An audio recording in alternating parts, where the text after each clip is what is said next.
United States Special Envoy for North Korea heads to Beijing tomorrow to discuss the need to maintain a united stand against Pyongyang. The mission by Stephen Biegun comes after China and Russia proposed lifting some United Nations sanctions against the North.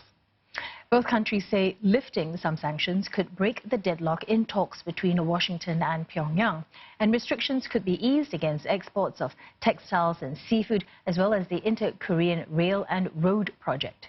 But Washington insists now is not the time as tensions remain high. North Korea has vowed to take an unspecified new path if the U.S. fails to soften its stance before the end of the year.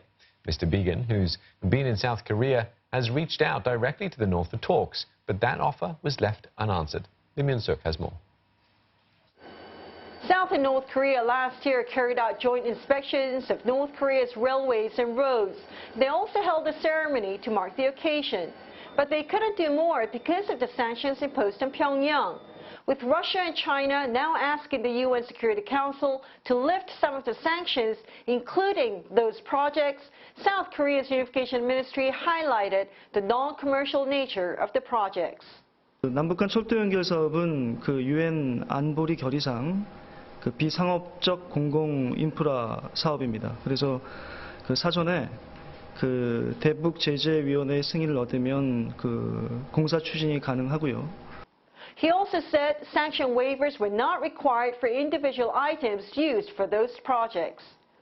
South Korea is hoping that by resuming joint projects with North Korea, Pyongyang will be more responsive to calls by Washington to hold denuclearization talks. So far, there has been no official response by North Korea on the offer for talks made earlier this week by U.S. Special Envoy Stephen Biegun. But some experts in Seoul are cautiously predicting that Mr. Biegun could be meeting with the North Koreans in China because of the sudden announcement that he will be traveling there on Thursday. And although the U.S. has said there is no deadline, ignoring the year-end deadline set unilaterally by North Korea, experts say Washington is also worried that North Korea could take provocative actions like firing the long-range intercontinental ballistic missiles on Christmas Day. And that would damage all attempts both sides have made to resolve North Korea's nuclear issue. Lim Yun-suk, CNA, Seoul.